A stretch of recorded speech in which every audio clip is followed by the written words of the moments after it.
தமிழ்நாட்டில் 15,000 கோடி ரூபாய் முதலீடு. உண்மையும் அமைச்சரின் விளக்கமும். உலகின் மிகப்பெரிய ஒப்பந்த அடிப்படையிலான மொபைல் உற்பத்தியாளரான பாக்ஸ்கான் நிறுவனம் தமிழகத்துல ரூபாய் 15,000 கோடி முதலீடு செய்வதா புதிய அறிவிப்பு எதுவும் இல்லை என மறுத்திருக்காங்க. இதை அடுத்துதான் இந்த முதலீடு தொடர்பான குழப்பங்கள் ஏற்பட்டு வருது. இந்த நிலையில மாநில தொழில்துறை அமைச்சர் TRB ராஜா இந்த விவகாரம் குறித்த பேச்சுவார்த்தைகள் நடந்துள்ளன என்றும் இதன் மூலமா சுமார் 14,000 பேருக்கு வேலை வாய்ப்புகள் உருவாக்கும் உறுதியோடு தெரிவிச்சிருக்காரு. இது மட்டும் இல்லாம இந்த முதலீடுகள் புதியவை அல்ல என்று பாக்ஸ்கான் கூறியதிலேயே குழப்பம் உருவானது. ஆனா இந்த முதலீடுகள் கடந்த ஒரு வருடமாக நடந்த கடுமையான முயற்சிகளின் விளைவாக உருவானவை அப்படின்னு அமைச்சர் ராஜா தெரிவிச்சிருக்கிறாரு. அவருடைய குழுவுல இருக்கிற ஒரு மூத்த அதிகாரி அளித்த பேட்டியில இந்த பேச்சுவார்த்தைகள் ஒரு ஆண்டுகளுக்கு மேல நடைபெற்றதால பாக்ஸ்கான் இத புதிய முதலீடு அப்படின்னு கருதல அப்படின்னு தெரிவிச்சிருக்கிறாரு.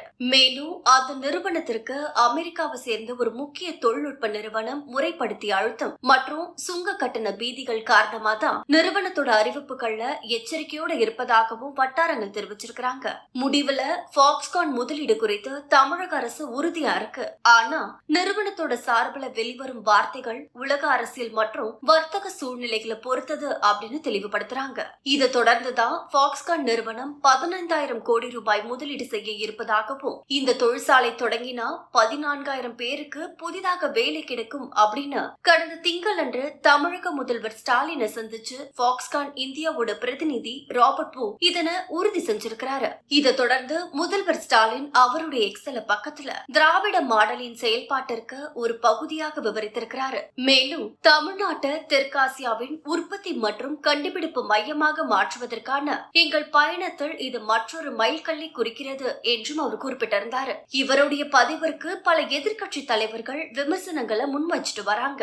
அந்த வகையில பாமக தலைவர் அன்புமணி ராமதாஸ் அரை நாள்ல அமல்படுத்தப்பட்ட பொய்களின் மூட்டை அப்படின்னு தெரிவிச்சிருக்கிறாரு. தொடர்ந்து பாஜக செய்தி தொடர்பாளர் நாராயணன் திருப்பதி இது திராவிட பொய் மற்றும் தமிழ்நாட்டிற்கு அவமானம் என்று தெரிவிச்சிருக்கிறாரு. இது எல்லாத்திற்குமே பதிலடி கொடுக்கும் விதமாக சம்பந்தப்பட்ட புவிசார் அரசியல் பிரச்சனைகள் மற்றும் இந்தியாவிற்குள் முதலீடுகளை ஈர்ப்பதில் இருக்கிற சிரமத்தை புரிஞ்சு கொள்ளாம குழந்தைத்தனமான அறிக்கைகளை வெளியிடுவதை நிறுத்த வேண்டும் அப்படின்னு ராஜா எதிர்கட்சிகளை வலியுறுத்தி இருக்கிறாரு.